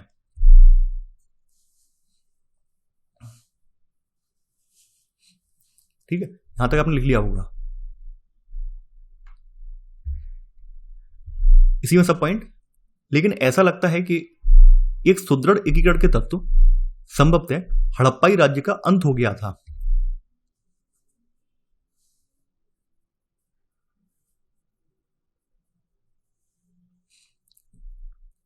हड़प्पाई राज्य का अंत हो गया था। तो देखिए, इतने से आप समझ जाएंगे हड़प्पाई राज्य का जब अंत हो गया तो इसकी वजह से ये चीजें देखने को मिली। एक एग्जाम्पल के तौर पे सोच लीजिए, जरा सा इमेजिन करना है। अगर मान लेते हैं भारत में जो सेंट्रल गवर्नमेंट है, सेंट्रल गवर्नमेंट वाली जो व्यवस्था है भारत की, ये समाप्त हो जाए, अचानक से हमारे यहाँ वही जो पुरानी पद्धति थी आज से 1000 साल पहले, वही पद्धति लागू हो जाए, तो क्या होगा? क्या आरबीआई रह जाएगा? नहीं रहेगा भाई, आरबीआई नहीं रहेगा। जो स्थानीय शासक हैं वो फिर से उभर आएंगे।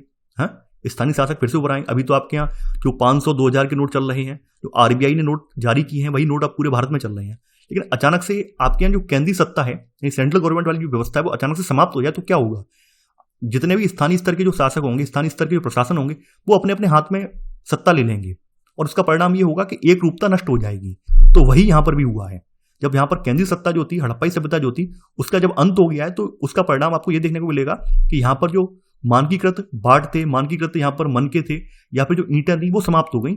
स्थानीय स्तर पर ये सब चीजें फिर बनाई जाने लगी। तो ये हमें यहाँ पर ये देखने को मिलेगा। तो यहाँ पर आपने ये चीजें समझ ली हैं। आगे बढ़ते हैं।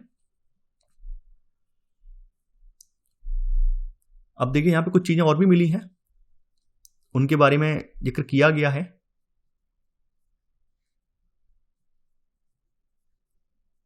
अब जैसे बोला गया, चारों ओर फैले हथियारों के बीच कवचधारी सैनिकों के सब नहीं है। दुर्ग से जो एक शहर का एकमात्र किलेबंद भाग था, यानी इन्होंने ये जो है, इन्होंने मोहनजोदड़ो का सर्वे किया है, उसके आधार पर इन्होंने बताया है क्या क्या है, क्या क्या नहीं है। देखिए, सबकी अपनी अपनी राय है। अब राय बनती कैसे है? राय बनती है कि हमारे पास जो चीजें हमें ज्ञात होती हैं, ज्ञात से अज्ञात की ओर, यानी मान लीजिए हम लोगों ने जो चीजें देखी होंगी उसी के आधार पर अनुमान करते हैं। तो यही विद्वानों के साथ भी है। विद्वानों ने जो वर्तमान समकालीन चीजों को अध्ययन किया था, देखा था, जाना था, उसी के आधार पर अपनी राय बनाई है। कुछ लोगों ने यहाँ पर वेदिकाएं यानी अग्निकुंड होने के साक्ष्य दिए हैं। आपने पढ़ा होगा कि हड़प्पा में अग्निकुंड के साक्ष्य मिले हैं, यहाँ पे हवन वगैरह करते थे लोग। कुछ लोगों ने यहाँ पर लिंग के संकेत दिए, लिंग पूजा होती थी यहाँ पर, ऐसे संकेत दिए, लेकिन कुछ भी कन्फर्म नहीं है। फिर से मैं रिपीट कर रहा हूं, यहाँ पे कुछ भी कन्फर्म नहीं है, सबने अपने अपने कयास लगाए हैं।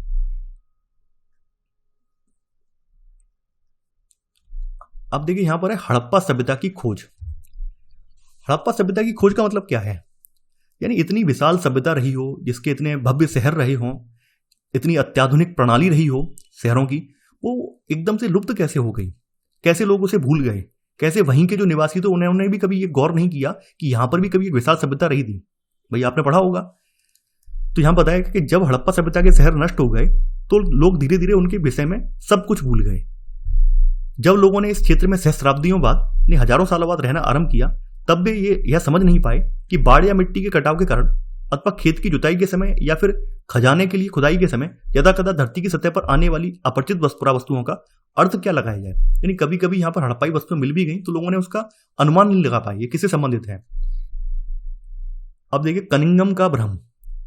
आप लोग जानते हैं कनिंघम का भारतीय पुरातत्व विभाग में काफी ज्यादा योगदान है, और कनिंघम की वजह से आपके यहाँ अधिकांश बौद्ध साइट या बौद्ध स्थल जो है उत्खनित किए गए हैं। क्योंकि कनिंघम का जो था भारत के प्राचीन इतिहास में अच्छी खासी इनकी रुचि थी, और इन्हीं के प्रयासों की वजह से, चाहे वो सारनाथ का स्तूप हो, चाहे जितने भी आपके बौद्ध स्थल देखेंगे, वो सब कनिंघम की देन है। कनिंघम की वजह से ही वो सब खोजे जा सके हैं।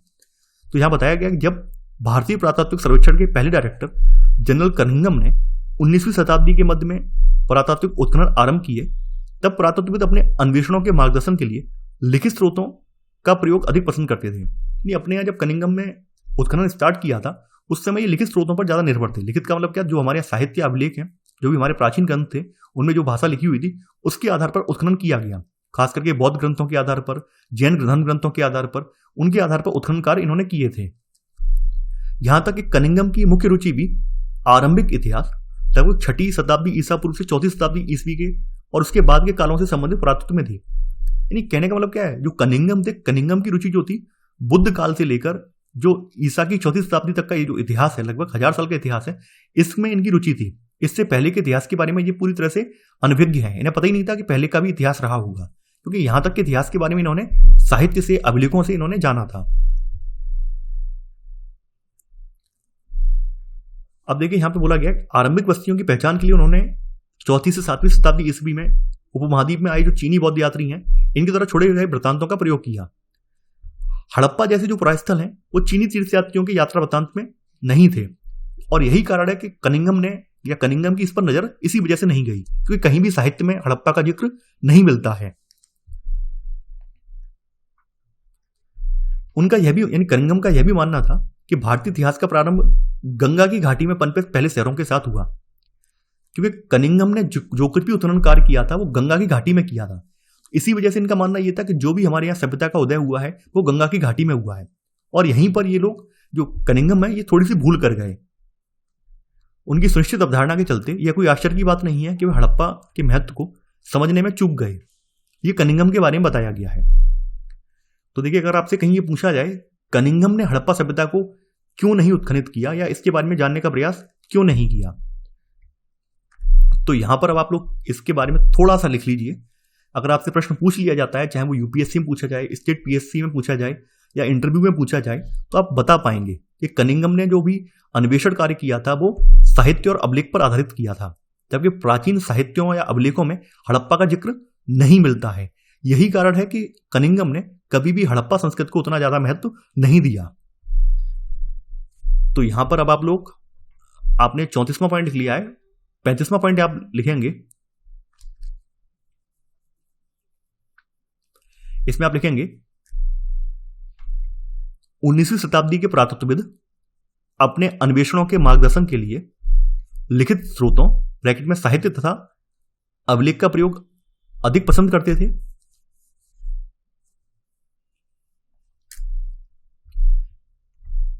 इसी में सब पॉइंट, कनिंघम की मुख्य रुचि भी आरंभिक ऐतिहासिक ब्रैकेट में 6ठी शताब्दी ईसा पूर्व से 4ठी शताब्दी ईस्वी और उसके बाद के कालों से संबंधित पुरातत्व में थी। ये आपकी हेडिंग चल रही है कनिंघम का भ्रम, हेडिंग डाल लेना कनिंघम का भ्रम। कनिंघम को भ्रम कैसे हुआ?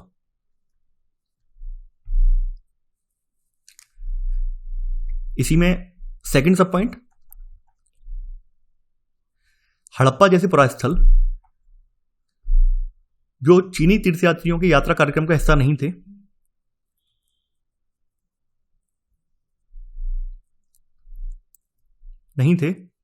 कनिंघम के अन्वेषण के ढांचे में उपयुक्त नहीं बैठते थे।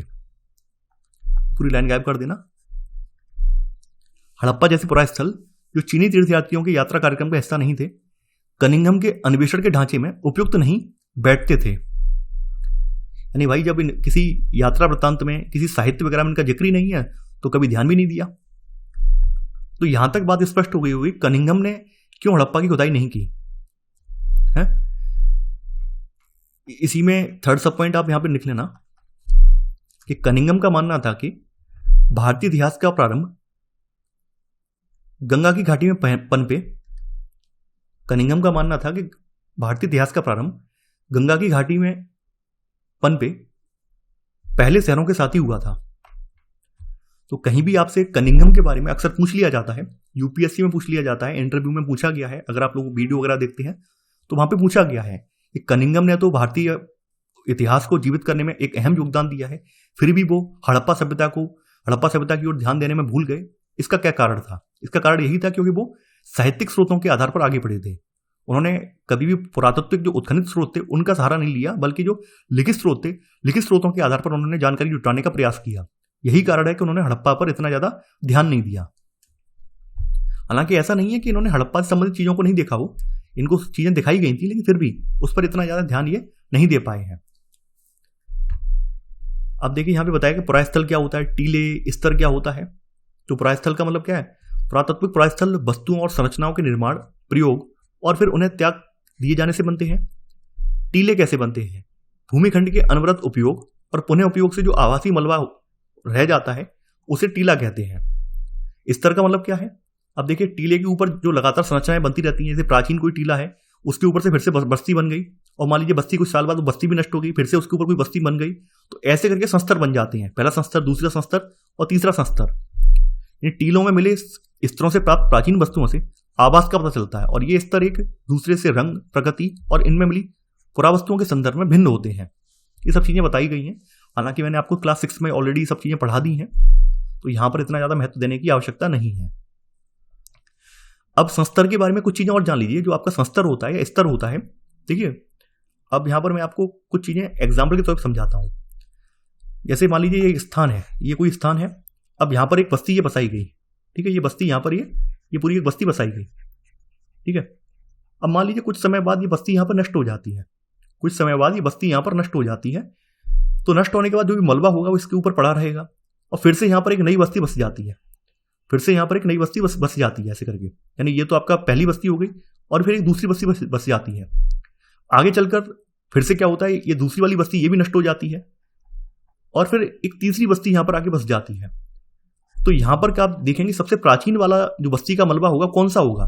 सबसे प्राचीन बस्ती वाला मलबा होगा सबसे नीचे, यानी ये वाला जो मलबा आप देख रहे हैं ये सबसे प्राचीन बस्ती का मलबा होगा, और सबसे ऊपर वाला जो मलबा होगा ना वो सबसे नवीन बस्ती का मलबा होगा। तो वही सब चीजें बताई गई हैं। सामान्य तौर पर सबसे निचले स्तर प्राचीनतम और सबसे ऊपरी जो है नवीनतम होते हैं। और इन स्तरों के अध्ययन को, स्तरों का अध्ययन जो है क्रम विज्ञान, स्तर क्रम विज्ञान इसको कहा जाता है। तो अभी मैं नोट के रूप में लिखवा दे दूंगा, केवल समझाने के लिए मैंने आपको यहां बताया था। अब देखिए नोट करके यहां पे लिख लीजिए, नोट करके आप लिख लेंगे तो बेटर रहेगा। नोट में पहला नोट, पुरातात्विक पुरास्थल।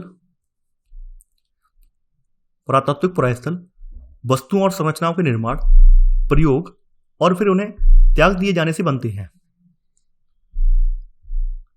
नोट 2 में भूमिखंड के अनवरत उपयोग तथा पुनः उपयोग से आवासीय मलबों का निर्माण हो जाता है, जिन्हें टीला कहते हैं। यह आपका नोट 2 हो जाएगा।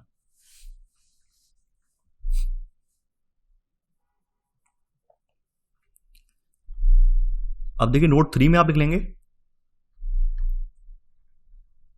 नोट 3 में सामान्य तौर पर सबसे निचले स्तर प्राचीनतम और सबसे ऊपरी नवीनतम स्तर होते हैं, और इन स्तरों के अध्ययन को स्तर क्रम विज्ञान कहा जाता है। तो ऐसे करके आपको स्तर के बारे में, टीले के बारे में और पुरास्थल के बारे में आपने चीजें नोट डाउन कर ली हैं। कहीं अगर परिभाषा के रूप में पूछा जाता है पुरास्थल क्या है, टीला क्या है, तो आप बता पाएंगे। अब आपकी अगली हेडिंग है एक नवीन प्राचीन सभ्यता। जैसा कि अभी हमने देखा है, कनिंघम ने हड़प्पा सभ्यता पर ध्यान नहीं दिया।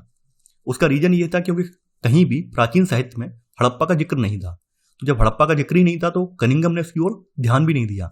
लेकिन 20वीं शताब्दी के आरंभिक दशकों में दयाराम साहनी जैसे पुरातत्वविदों ने हड़प्पा स्थल से मोहरें खोज निकाली हैं। इनके बाद एक अन्य पुरातत्वविद हुए हैं जिनका नाम है राखलदास बनर्जी।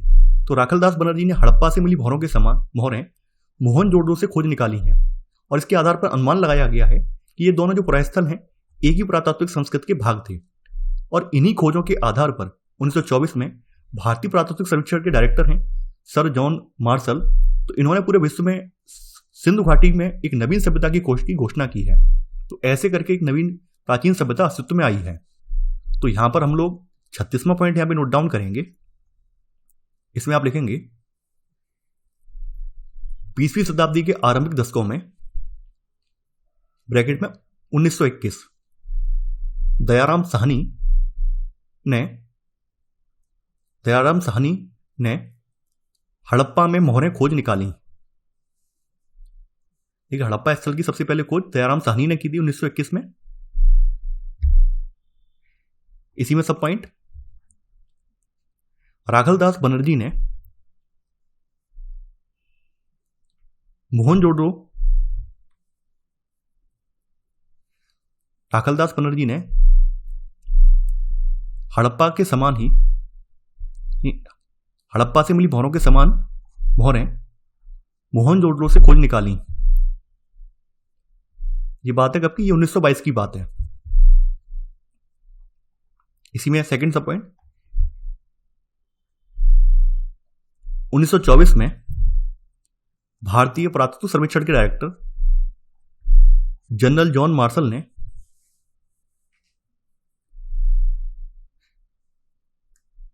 सिंधु घाटी में एक नवीन सभ्यता की खोज की घोषणा की।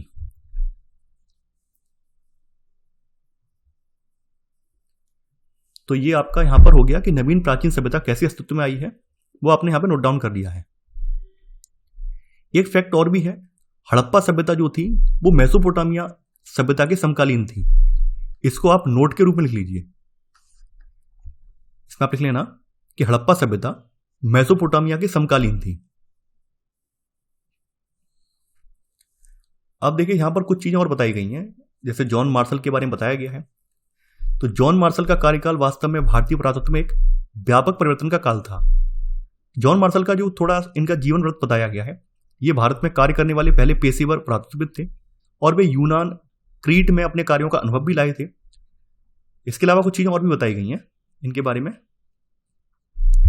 मार्शल पुरास्थल के स्तर विन्यास को पूरी तरह अनदेखा कर पूरे टीले में समान परिमाण वाली नियमित क्षैतिज इकाइयों के साथ साथ उत्खनन का करने का प्रयास करते थे। देखिए हमने एनसीईआरटी में, क्लास 6 की एनसीईआरटी में पढ़ा था, दो प्रकार से उत्खनन होता है। एक तो क्षैतिज होता है क्षैतिज, और दूसरा होता है ऊर्ध्वाधर। क्षैतिज का मतलब ये है कि पूरा का पूरा ये स्थल है, मान लेते हैं पूरा का पूरा स्थल है, तो पूरे के पूरे स्थल से मिट्टी हटाई जाएगी, धीरे धीरे करके पूरे पूरे स्थल की मिट्टी हटाई जाएगी। हालांकि इस काम को करने में काफ़ी ज़्यादा लेबर की आवश्यकता पड़ती है, काफ़ी ज़्यादा श्रम की आवश्यकता पड़ती है और पैसा भी बहुत चाहिए। एक खुदाई होती है ऊर्ध्वाधर खुदाई। ऊर्ध्वाधर का मतलब क्या होता है कि हम मान लीजिए कोई साइड है, आर्कियोलॉजिकल साइड है, उसके किसी हिस्से को, मान लीजिए एक हिस्सा हमने ये वाला ले लिया, इसको हम लंबवत नीचे तक खोदते चले जाएं, ये ऊर्ध्वाधर बोली जाती है। तो मार्शल ने क्या किया है, मार्शल ने पूरी की पूरी जो स्थल है उसकी क्षैतिज खुदाई करवाई है, और ऐसे में जब क्षैतिज खुदाई करवाई गई है तो पूरा का पूरा जो शहर है वो सामने आ गया है। तो ये बात यहां पर लिखी गई है, हालांकि लिखने की आवश्यकता नहीं है। नई तकनीकें तथा प्रश्न। अब देखिए यहां पर कुछ और भी लोग हुए इनके बाद में जिन्होंने इस पर रिसर्च की है। 1944 में भारतीय पुरातत्व सर्वेक्षण के डायरेक्टर जनरल बने IM व्हीलर ने इस समस्या का निदान किया। व्हीलर ने पहचाना कि एक समान क्षैतिज इकाइयों के आधार पर खुदाई की बजाय टीले के स्तर विन्यास का अनुसरण करना अधिक आवश्यक है। यानी कहने का मतलब क्या है कि पूरी पूरी साइड को खोदने से अच्छा ये है जो टीला है उसका स्तर विन्यास आप करिए, स्तर विन्यास कर उसका अनुसरण कीजिए। सेना के पूर्व ब्रिगेडियर के रूप में उन्होंने पुरातत्व की पद्धति में एक सैनिक परिशुद्धता का समावेश भी किया। यानी जो व्हीलर जो है यहाँ पर बने थे, भारतीय पुरातत्व सर्वेक्षण के डायरेक्टर बने थे, इससे पहले ये आर्मी में थे, पूर्व ब्रिगेडियर रह चुके थे, और आर्मी से जो टेक्निक सीखी थी, आर्मी से जो भी स्किल्स सीखी थी, उन्होंने इसमें फिर से इंप्लीमेंट कर दी है। हड़प्पा सभ्यता की भौगोलिक सीमाओं का आज भी राष्ट्रीय सीमाओं से बहुत थोड़ा सा या कोई संबंध नहीं है, लेकिन उपमहाद्वीप के विभाजन तथा पाकिस्तान के बनने के पश्चात सभ्यता के जो प्रमुख स्थल हैं वो पाकिस्तान के क्षेत्र में है। यानी जो आप हड़प्पा स्थल, मोहनजोदड़ो स्थल जो देखते हैं, जो कि प्रमुख स्थल माने जाते हैं, ये आज वर्तमान में पाकिस्तान में है, भारत में नहीं है।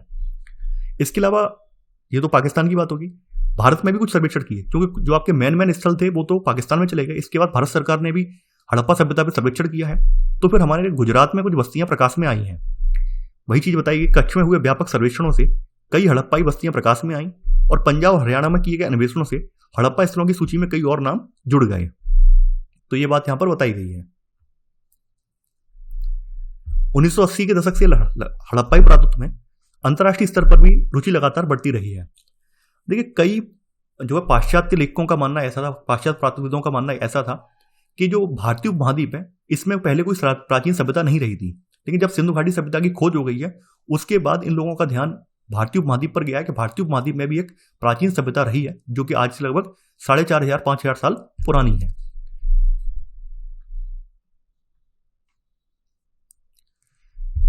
अतीत को जोड़कर पूरा करने की समस्याएं। देखिए यहां पर क्या है, भाई विचार विमर्श है जो कि मैं आपको समझाता जा रहा हूं, इसको समझने की आवश्यकता है, नोट डाउन करने की आवश्यकता नहीं है। तो यहां पर चीजें बताई गई हैं, जैसा कि हमने देखा है कि हड़प्पाई लिपि से इस प्राचीन सभ्यता को जानने में कोई मदद नहीं मिलती है, क्योंकि लिपि पढ़ी नहीं जा सकी है, इसलिए हम इसको समझ ही नहीं सके इस लिपि की भाषा क्या कहना क्या चाह रही है। बल्कि ये भौतिक जो साक्ष्य मिले हैं, तो भौतिक साक्ष्य हैं जो पुरातत्वविदों को हड़प्पाई जीवन को ठीक प्रकार से पुनर्निर्मित करने में सहायक होते हैं। यानी कहने का मतलब क्या है, हड़प्पाई साहित्य के नाम पर, हड़प्पाई लिपि के नाम पर हमें बेशक वहां की मुद्राएं वगैरह मिल गई हो, वहां की उस समय का जो भी मोहरें वगैरह मिल गई हो, लेकिन आज दिन तक पढ़ी नहीं जा सकी हैं, तो उसका कोई मतलब नहीं है। लेकिन हड़प्पा से जो हमें वहां पर भौतिक साक्ष्य मिले हैं, चाहे उनके बाट हों, मन के हों, उनकी जो आर्किटेक्चर है यानी उनके जो बनाए हुए भवन वगैरह हैं वो मिले हैं, उनसे हमें उनकी जीवन शैली के बारे में जानने को अधिक मिला है। तो ये सब चीजें यहाँ पे बताई गई हैं। खोजों का वर्गीकरण, यानी पुरातत्वविद खोजों का वर्गीकरण कैसे करते हैं। पुरावस्तुओं की पुनः प्राप्ति पुरातात्विक उद्यम का आरंभ मात्र है। इसके बाद पुरातत्वविद अपनी खोजों को वर्गीकृत करते हैं। वर्गीकरण का सामान्य सिद्धांत यह है कि पहले जो प्रयुक्त पदार्थ हैं जैसे पत्थर, मिट्टी, धातु, अस्थि, हाथी दांत आदि के संबंध में होता है। यानी कहने का मतलब क्या है, पहले वो सामान्य पदार्थ ढूंढते हैं जो कि इन सब चीजों से बनाए जाते हैं, उसके बाद जटिल या फिर उनकी उपयोगिता के आधार पर जो जटिल पदार्थ हैं उनको ढूंढा जाता है। अब देखिए यहां कुछ चीज और बताई गई, जैसे बोला गया है किसी पुरावस्तु की उपयोगिता की समझ अक्सर आधुनिक समय में प्रयुक्त वस्तुओं से उनकी समानता पर आधारित होती है। जैसे कहने का मतलब क्या है कि कोई हमें प्राचीन वस्तु में प्राप्त हुई, तो प्राचीन वस्तु अगर जो हमें प्राप्त हुई है और अभी वर्तमान परिवेश में जिस तरह की वस्तुएं हम इस्तेमाल करते हैं उससे अगर वो मैच खाती है, और मान लीजिए वर्तमान की जो वस्तुएं हैं हम जिस प्रयोग में उन्हें लेते हैं तो उसी के आधार पर हम समझने का प्रयास करते हैं। जैसे मान लीजिए मन के हैं, चक्कियां हैं, तो मन के आजकल हमारे यहाँ क्या है, ज्वेलरी में इस्तेमाल होते हैं, तो हमने अनुमान लगाया है कि मन के उस समय लोग ज्वेलरी के रूप में पहनते थे। चक्कियों का काम क्या होता है, आटा पीसने का। अब हो सकता है कि उस समय का जो हड़प्पा का फलक है वो किसी और काम आता हो, लेकिन चूंकि हम लोग चक्कियों का इस्तेमाल जो है आटा पीसने के लिए करते हैं, तो हमने मान लिया कि भाई हड़प्पा वाला जो फलक था वो भी आटा पीसने के काम आता होगा। तो इस तरह की समझ है। कभी कभी पुरातत्वविदों को अप्रत्यक्ष साक्ष्यों का सहारा लेना पड़ता है, जैसे कुछ हड़प्पा स्थलों से कपास के टुकड़े मिले हैं, पर पहनावे के विषय में जानने के लिए हमें प्रत्यक्ष साक्ष्यों जैसे मूर्तियों में चित्रण पर निर्भर रहना पड़ता है। यानी कि हड़प्पा से हमें कपास के टुकड़े मिले हैं, तो उस आधार पर अनुमान लगाया जाता है कि हड़प्पा सभ्यता के लोग जो है कपास से अवगत थे। लेकिन हमें वहां का पहनावा कैसा था, लोग किस तरह के वस्त्र पहनते थे, उसके बारे में कोई जानकारी प्राप्त नहीं होती है।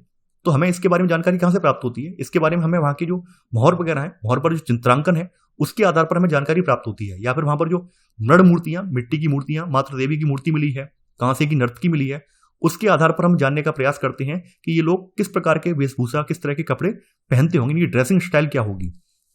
तो देखिए यहां पर आप एक नोट लगा लीजिए तो ज्यादा बेहतर रहेगा। इसमें लिख लेना, कुछ हड़प्पा स्थलों से कपास के टुकड़े मिले हैं। ये नोट करके आप लिख लेना।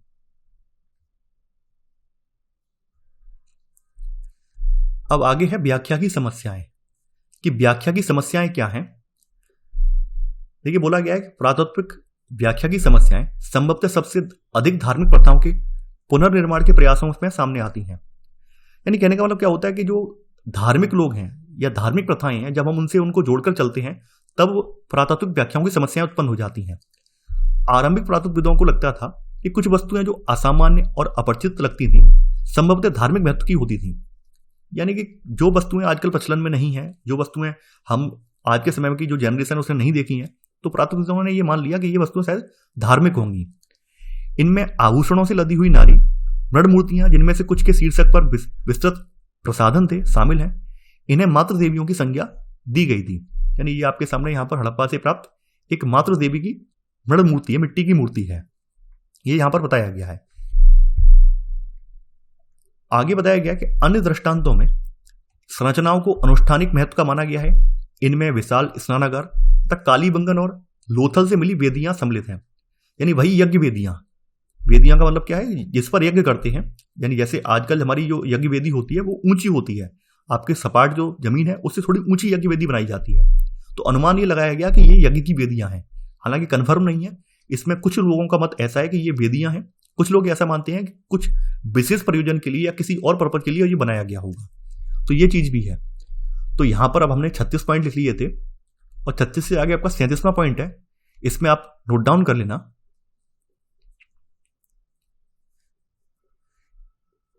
इसमें लिख लेना आप, हड़प्पा संस्कृति में आभूषणों से लदी हुई नारी मृण मूर्तियां, मृण का मतलब मिट्टी मूर्तियां शामिल हैं। हड़प्पा संस्कृति में आभूषणों से लदी हुई नारी मृण मूर्तियां शामिल हैं। इन्हें मातृ देवियों की संज्ञा दी गई थी। इन्हें मातृ देवियों की संज्ञा दी गई थी।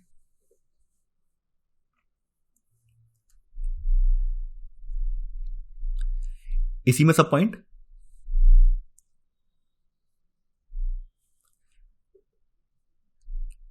अन्य दृष्टांतों में संरचनाओं को अनुष्ठानिक महत्व का माना गया है। इनमें विशाल स्नानागार तथा कालीबंगन और लोथल से मिली वेदियां सम्मिलित हैं। अगर आपसे कहीं घुमाकर प्रश्न ये पूछा जाता है कि हड़प्पा संस्कृति से प्राप्त जो वस्तुएं हैं या जो संरचनाएं मिली हैं उनमें अनुष्ठानिक संरचनाएं कौन कौन सी हैं, तो आप बता देंगे जो विशाल स्नानागार है मोहनजोदड़ो का, और कालीबंगा और लोथल से जो वेदियां मिली हैं उन्हें अनुष्ठानिक प्रकृति में रखा गया है। तो ये आपका 37 का सब पॉइंट है। आपके सामने यहां पर हड़प्पा सभ्यता की एक मोहर दी हुई है और इस मोहर में यहां पर एक पालथी मारकर बैठे हुए व्यक्ति की आकृति उकेरी गई है, जिसके चारों ओर जानवरों की आकृतियां भी उकेरी गई हैं, जैसा कि आप मोहर में देख पा रहे हैं। तो देखिए इस मोहर को देखकर कुछ पुरातत्वविदों ने यहां पर जो व्यक्ति हैं इस व्यक्ति को आदि शिव माना है, अर्थात हिंदू धर्म के प्रमुख देवताओं में से एक का आरंभिक रूप की इसको संज्ञा दी है, जो कि सही नहीं है। इसके अतिरिक्त पत्थर की शंखाकार वस्तुएं भी मिली हैं जिनको लिंग के रूप में वर्गीकृत किया गया है। लेकिन एक बात आप याद रखिए, ये कुछ भी चीजें कन्फर्म नहीं है। मैंने तमाम इतिहास की किताबें देखी हैं, उन किताबों में एक ही चीज देखी गई है कि हड़प्पा से शिव की एक मोहर मिली है, शंकर जी यानी हड़प्पा की एक मोहर पर शंकर जी दिखाए गए हैं, जो कि गलत है। देखिए पूरी बात सच नहीं है। जैसा कि आप लोग जानते हैं हड़प्पा के विषय में कोई लिखित साहित्यिक साक्ष्य तो नहीं है, और साहित्यिक साक्ष्य अगर है भी उनको पढ़ा नहीं जा सका है, तो कैसे कह देंगे कि ये शंकर जी यहाँ पर हैं या आदि शिव हैं? नहीं कह सकते हैं। अब इसको कहने के पीछे पुरातत्वविदों ने क्या अप्रोच अपनाई है, उस अप्रोच के बारे में बताया गया है। ऐसा इसलिए होता है क्योंकि अधिकांश पुरातत्वविद ज्ञात से अज्ञात की ओर, देखिए ज्ञात से अज्ञात की ओर एक सिद्धांत होता है, ज्ञात से अज्ञात की ओर बढ़ते हैं, अर्थात वर्तमान से अतीत की ओर बढ़ते हैं। ज्ञात का मतलब क्या है कि जो चीजें आपको ज्ञात हैं उसके आधार पर जो चीज आपको ज्ञात नहीं है उसकी व्याख्या करना, अर्थात वर्तमान में आप जिन चीजों को देखते हैं। देखिए अगर आपने शंकर जी की ध्यान मुद्रा की फोटो देखी है या मूर्ति देखी है तो आप पाएंगे कुछ शंकर जी कुछ इसी तरह से बैठे हुए दिखाए गए हैं, जो कि शंकर जी की ध्यान मुद्रा की फोटो है, या आप देखते होंगे फोटो या मूर्तियां वगैरह। तो पुरातत्वविदों ने भी यही किया। पुरातत्वविदों ने शंकर जी की जो मूर्ति थी या इमेज थी अपने माइंड में थी, उसी के आधार पर ये जो आपकी हड़प्पा की मोहर है इसकी व्याख्या कर दी। ठीक इसी प्रकार से जैसे पुरातत्वविदों ने वर्तमान समय में जो पत्थर की शंक्वाकार वस्तुएं उनको लिंग रूप में देखा, तो उसी आधार पर जो हड़प्पा से पत्थर की शंक्वाकार वस्तुएं मिली उनको भी लिंग रूप में डिवाइड कर दिया। तो ये यहाँ पर मेन कारण था। हालांकि इस बात का खंडन भी किया गया है। हालांकि यह नीति पत्थर की चक्कियों और पात्रों के संबंध में युक्ति संगत हो सकती है, लेकिन धार्मिक प्रतीकों के संदर्भ में यह अधिक संदिग्ध रहती है। ये बात यहां बताई गई है। एग्जाम्पल दिया गया है, जैसे आदिशिव जिस मोहर को बताया गया है, आइए हम आदिशिव की मोहरों को देखते हैं। सबसे आरंभिक हिंदुओं का धर्म को आरंभिक ग्रंथ कौन सा है? हमारा ऋग्वेद है। भाई सबसे प्राचीन जो हमारा हिंदू धर्म ग्रंथ है वो ऋग्वेद है, जिसकी रचना लगभग 1500 से लेकर 1000 ईसा पूर्व के बीच में की गई है। इसमें रुद्र नामक एक देवता का उल्लेख मिलता है, जो बाद की पौराणिक परंपराओं में शिव के लिए प्रयुक्त एक नाम है। लेकिन शिव के विपरीत रुद्र को ऋग्वेद में ना तो पशुपति, यानी पशुपति जो है जानवरों मवेशियों के स्वामी हैं, देवता हैं, और ना ही एक योगी के रूप में दिखाया गया है। नहीं कहने का मतलब क्या, ऋग्वेद में जो रुद्र शब्द इस्तेमाल हुआ है वो केवल एक नाम के रूप में है, वहां पर कोई प्रमुख देवता के रूप में नहीं है।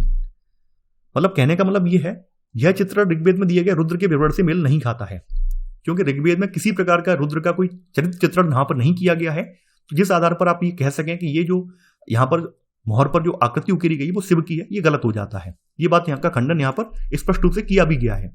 इसी प्रकार यहाँ पर जो पत्थर की शंक्वाकार वस्तुएं मिली हैं जिनको लिंग कहा गया है वो भी आपके सामने दिखाई गई है। देखिए ये दिख पा रहे हैं। हो सकता है उस समय जैसे हम लोग पेपर वेट इस्तेमाल करते हैं, आपने देखा होगा पेपर वेट भी कुछ इस तरह का ही होता है। हो सकता है उस समय का ये पेपर वेट हो, या फिर हो सकता है कि जैसे आपके यहाँ जो चेस खेला जाता है, चेस में जो गुट्टियां होती हैं, चेस में जो खिलाड़ी वगैरह होते हैं, उस तरह का कोई गेम खेला जाता हो उस समय, तो उनमें ये गोटियों की तरह इस्तेमाल करते हो इन्हें, ये भी हो सकता है। तो जरूरी नहीं है कि ये लिंग ही हो, लेकिन पुरातत्वविदों की अपना तर्क है, अपना मानना है, तो वही सोच आपके सामने यहाँ पर रखी गई है। हालांकि यहाँ पर किसी चीज को लेकर कोई चीज कन्फर्म नहीं है। तो यहाँ पर आप देख पा रहे हैं लाजवद मणि, जैस्पर, चार्ल्स डेनी तथा अन्य पत्थरों से बने छोटे आकार के शंकुओं जो सुंदरता से तराशे और तैयार किए गए थे और जो 2 इंच से भी कम ऊंचाई के थे, इनको लिंग भी माना गया है। और वहीं आगे बताया गया दूसरी तरफ यह भी संभव है कि इनका प्रयोग पट्टों पर खेले जाने वाले खेलों में होता था, जो कि बात अभी मैंने आपको बोली है। तो जरूरी नहीं है कि लिंग ही है, हो सकता है ये खेल में प्रयुक्त जो आपकी गोटियां होती हैं उस तरह की खेल में प्रयुक्त होने वाला कोई सामग्री हो ये। अब कुछ चीजें और भी बताई गई हैं। कई पुनर्निर्माण अभी भी संदिग्ध बने हुए हैं। क्या विशाल स्नानागार एक अनुष्ठानिक संरचना थी? यह भी एक प्रश्न की बात है। यहां पर साक्षरता कितनी व्यापक थी? हड़प्पाई कब्रिस्तानों में सामाजिक भिन्नताएं कम क्यों दिखाई देती हैं? स्त्री पुरुष से संबंधों से जुड़े प्रश्न भी अनुत्तरित हैं। क्या महिलाएं मृदभांड बनाती थी या केवल उन्हें रंगने का कार्य करती थी? तो ये सारे प्रश्न हैं जिनके विषय में हमें जानकारी प्राप्त नहीं होती है। इसी के साथ आपका ये अध्याय पूरा हो जाता है। अब देखिए यहाँ पे कुछ तथ्य भी हैं। उन तथ्यों को अगर चाहें तो आप नोट डाउन कर सकते हैं। जैसे आपका ऊपर जो बताया गया है, ये तो खैर आप विश्व इतिहास में बिक चुकी हैं। 20 लाख वर्ष पहले निम्न पुरापाषाण था, 80,000 साल पहले मध्य पुरापाषाण काल था, 35,000 साल पहले उच्च पुरापाषाण काल था, 12,000 साल पहले मध्य पाषाण था और 10,000 साल पहले नव पाषाण युग था।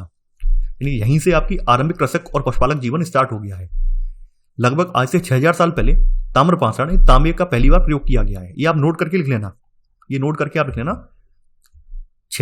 आज से लगभग 6,000 साल पहले डैश लगा के ताम्र पाषाण यानी तांबे का पहली बार प्रयोग 6,000। ठीक है। आगे नोट 2 में हड़प्पा सभ्यता 2600 ईसा पूर्व।